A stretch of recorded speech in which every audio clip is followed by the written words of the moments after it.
നിങ്ങളെ വീട് വയ്ക്കുന്നത് പാലുകാച്ച് നടത്തി 10 വരെ കാണിക്കാൻ വേണ്ടിയിട്ടാണോ അതോ നിങ്ങൾക്ക് താമസിക്കാൻ വേണ്ടിയിട്ടാണോ?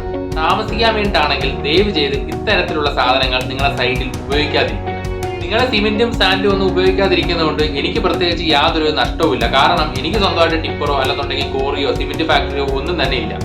30% കോസ്റ്റ് എഫക്റ്റീവ് ആണ്, അതുപോലെ തന്നെ പെട്ടെന്ന് പണി തീരും എന്നൊക്കെ പറയുമ്പോഴത്തേക്ക് സാധാരണക്കാരായിട്ടുള്ള ഒരുപാട് ആൾക്കാർ ഇവരുടെ തലയിൽ പോയി പെട്ടുപോകുന്നവരുണ്ട്.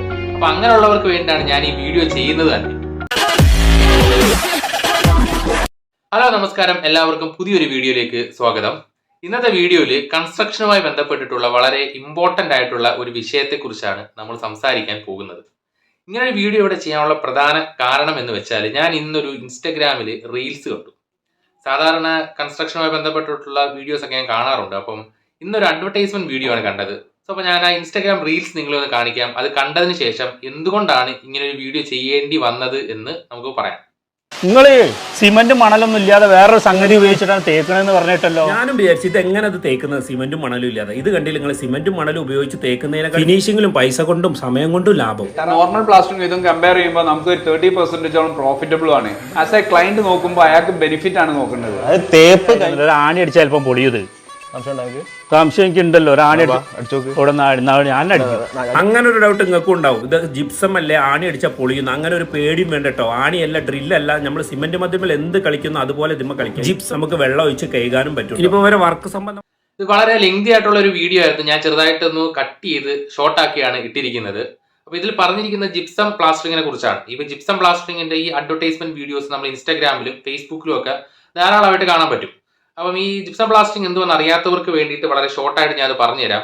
നമ്മളിപ്പോൾ സാധാരണ പ്ലാസ്റ്ററിങ്ങിന് വേണ്ടി ഉപയോഗിക്കുന്നത് സാൻഡും അതുപോലെ തന്നെ സിമെന്റും ഉപയോഗിച്ചുകൊണ്ടുള്ള പ്ലാസ്റ്ററിംഗ് ആണ് നമ്മൾ സാധാരണയായിട്ട് ഉപയോഗിച്ചുകൊണ്ടിരിക്കുന്നത്. അതിന് പകരമായിട്ട് ജിപ്സം എന്ന് പറയുന്ന മെറ്റീരിയൽ ഉപയോഗിച്ചുകൊണ്ട് ചെയ്യുന്ന പ്ലാസ്റ്ററിങ്ങിനെയാണ് ജിപ്സം പ്ലാസ്റ്ററിംഗ് എന്ന് പറയുന്നത്. നമ്മളിപ്പോൾ ഒരു വീട് പണി തുടങ്ങുമ്പോഴത്തേക്ക് നമ്മൾ ആ സൈറ്റിലേക്ക് ഒരു സൈറ്റ് തുടങ്ങി അതിൻ്റെ പണിയൊക്കെ ജസ്റ്റ് ഒന്ന് മുമ്പോട്ട് ഓടി വരുമ്പോഴത്തേക്ക് പലതരത്തിലുള്ള ഏജന്റുമാർ, അതായത് സ്റ്റീലിൻ്റെയും അതുപോലെ തന്നെ സിമെന്റിൻ്റെയും ഒക്കെ ഒരുപാട് ഏജന്റുമാർ നമ്മളെ സൈറ്റുകളിലേക്ക് വരാറുണ്ട്.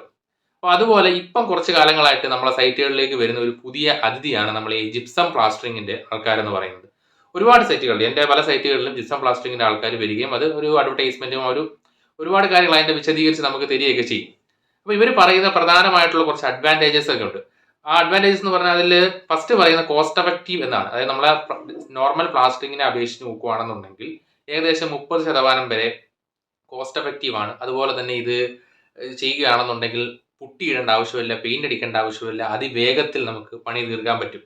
ഒരു വീട് വെക്കുന്ന ഒരു സാധാരണക്കാരനെ സംബന്ധിച്ചിടത്തോളം, അത് അതിനുവേണ്ടി കാശ് മുടക്കുന്ന ഒരു സാധാരണക്കാരനെ സംബന്ധിച്ചിടത്തോളം കോസ്റ്റ് എഫക്റ്റീവ് ആണ്, അതുപോലെ തന്നെ പെട്ടെന്ന് തീർക്കും എന്നൊക്കെ കേൾക്കുമ്പോൾ തന്നെ അവർ അതിൽ ഫ്ലാറ്റ് ആവുകയും അവർക്ക് ഈ ഒരു ടെക്നോളജി തന്നെ ചെയ്യാം. കാരണം എന്തിനാണ് വെറുതെ സിമെന്റിനും സാൻഡിനും വേണ്ടി ഇത്രയും കാശ് കളയേണ്ട ആവശ്യമില്ല എന്ന് പറഞ്ഞുകൊണ്ട് എല്ലാവരും ജിപ്സം പ്ലാസ്റ്ററിംഗ് എന്ന് പറയുന്ന ഈ ടെക്നോളജിയിൽ പോയി തലവെക്കുന്ന ഒരുപാട് ആൾക്കാരുണ്ട്. അപ്പം ഞാൻ അവരോട് എനിക്ക് പറയാനുള്ള ഒന്നേ ഒന്ന് കാര്യമുള്ളൂ. ഇവർ ഈ പറയുന്ന ഒരു അഡ്വാൻറ്റേജസും ഇല്ല എന്ന് ഞാൻ പറയുന്നില്ല. പക്ഷേ ഈ സാധനം ജിപ്സം പ്ലാസ്റ്റിക് എന്ന് പറയുന്ന സാധനം നിങ്ങൾ ഉപയോഗിക്കുന്നു എന്നുണ്ടെങ്കിൽ ഈ വീട് വെച്ച് ഒരു പാലുകാച്ച് നടത്തി 10 പേരെ കാണിക്കാൻ വേണ്ടിയിട്ട് മാത്രമാണെങ്കിൽ നിങ്ങൾ ഈ ടെക്നോളജി ഉപയോഗിക്കാം. അതായത് കുറച്ച് കാലത്തേക്ക് വേണ്ടിയിട്ട് കാണാനുള്ള ഒരു ഭംഗിക്ക് വേണ്ടിയിട്ട് മാത്രമാണ് നിങ്ങൾ വീട് വെക്കുന്നതെങ്കിൽ ഇത്തരത്തിലുള്ള സാങ്കേതിക വിദ്യകൾ നിങ്ങൾക്ക് ഉപയോഗിക്കുന്നതുകൊണ്ട് യാതൊരു കുഴപ്പവുമില്ല. പക്ഷേ ഒരു ആയുഷ്കാലത്തേക്ക് വേണ്ടിയിട്ട് അതൊരു 10-20 കൊല്ലത്തേക്കോ നമ്മളെ മക്കൾക്കും കൊച്ചുമക്കൾക്കും എല്ലാവർക്കും ഉപയോഗിക്കാൻ വേണ്ടിയിട്ടാണ് ഒരു വീട് വെക്കുന്നതെന്ന് ഉണ്ടെങ്കിൽ ദയവ് ചെയ്ത് ഈ തരത്തിലുള്ള ടെക്നോളജീസ് നിങ്ങൾ ഉപയോഗിക്കാതിരിക്കുക. ഞാനിത് ഉപയോഗിക്കരുത് എന്ന് പറയാനുള്ള കാരണം എനിക്ക് സ്വന്തമായിട്ട് ടിപ്പറോ അല്ലെന്നുണ്ടെങ്കിൽ ഒരു കോറിയോ അല്ലെന്നുണ്ടെങ്കിൽ സിമെന്റ് കടയോ ഉണ്ടായത് കൊണ്ടൊന്നുമില്ല. കാരണം നിങ്ങൾ നോർമൽ പ്ലാസ്റ്ററിങ് ചെയ്ത് കഴിഞ്ഞാൽ സാൻഡും സിമെന്റും ഉപയോഗിച്ചുകൊണ്ട് പ്ലാസ്റ്ററിങ് ചെയ്ത് കഴിഞ്ഞാൽ എനിക്ക് പ്രത്യേകിച്ച് യാതൊരു ഗുണവും ഉണ്ടാകാൻ പോകുന്നില്ല. പക്ഷേ ഒരു സാധാരണക്കാരനെ സംബന്ധിച്ചിടത്തോളം, ഈ ഒരു കൺസ്ട്രക്ഷനുമായിട്ട് വലിയ അറിവില്ലാത്ത ഒരാളെ സംബന്ധിച്ചിടത്തോളം ഒരു വീട് വെക്കുമ്പോഴത്തേക്ക് കോസ്റ്റ് എഫക്റ്റീവ് ആണ്, അല്ലെങ്കിൽ ഇത്ര പൈസ കുറഞ്ഞു കിട്ടും, അല്ലെന്നുണ്ടെങ്കിൽ ഇത്രയും പെട്ടെന്ന് നമുക്ക് പണി തീർത്ത് തരാൻ കഴിയും എന്നൊക്കെ പറയുമ്പോഴത്തേക്ക് അവർ പോയി ഈ തരത്തിലുള്ള ആൾക്കാരുടെ അടുത്ത് പെട്ടുപോകുന്ന ഒരു അവസ്ഥ നമ്മൾ കണ്ടിട്ടുണ്ട്. അതുകൊണ്ടാണ് ഞാൻ ഈ ടെക്നോളജി ജിപ്സം പ്ലാസ്റ്ററിംഗ് എന്ന് പറയുന്ന ടെക്നോളജി നിങ്ങൾ ഉപയോഗിക്കാതെ നോർമൽ പ്ലാസ്റ്ററിംഗ് തന്നെ ചെയ്യണം എന്ന് പറയുന്നത്. ഇനി എന്തുകൊണ്ടാണ് ഇത് ഉപയോഗിക്കരുത് എന്ന് പറയുന്നതിനുള്ള കാരണങ്ങൾ കൂടി ഞാൻ പറഞ്ഞുതരാം. ജിപ്സം പ്ലാസ്റ്ററിംഗിന്റെ ഒരു പ്രശ്നം ഇതൊരു ഡ്യൂറബിൾ മെറ്റീരിയൽ അല്ല എന്നുള്ളതാണ്.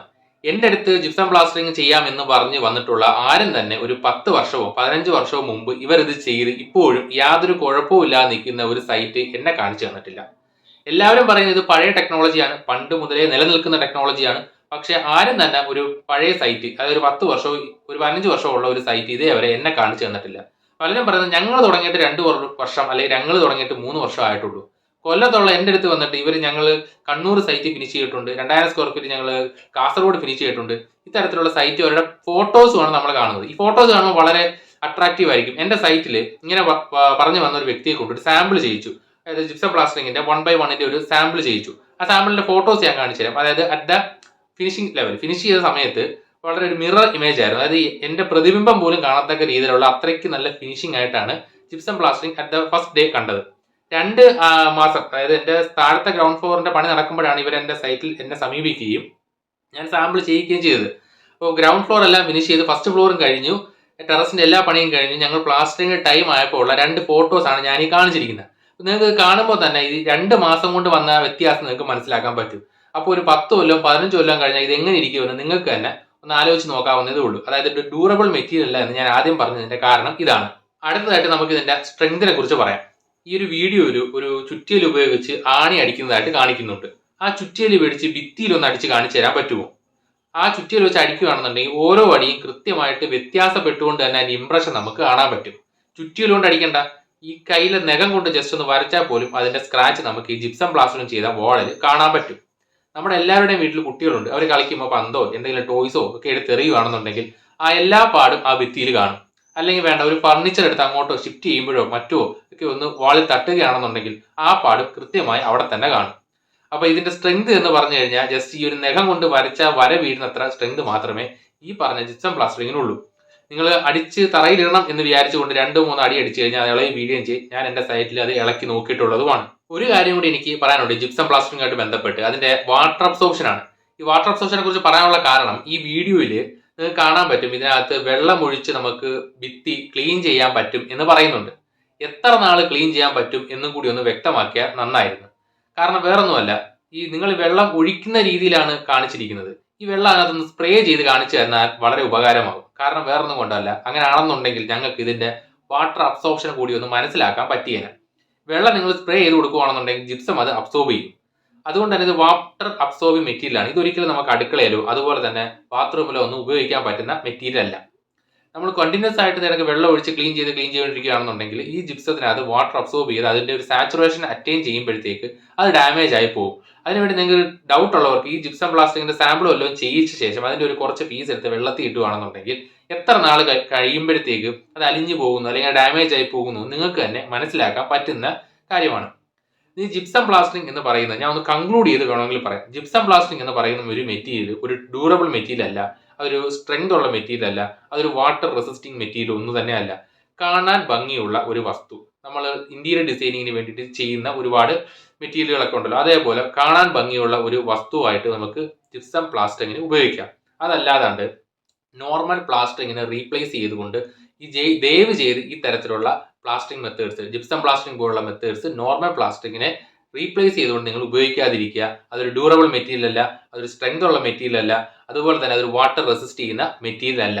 ദയവ് ചെയ്ത് ഇത്തരക്കാരുടെ തലയിൽ പോയി വെച്ചു കൊടുക്കാതിരിക്കുക.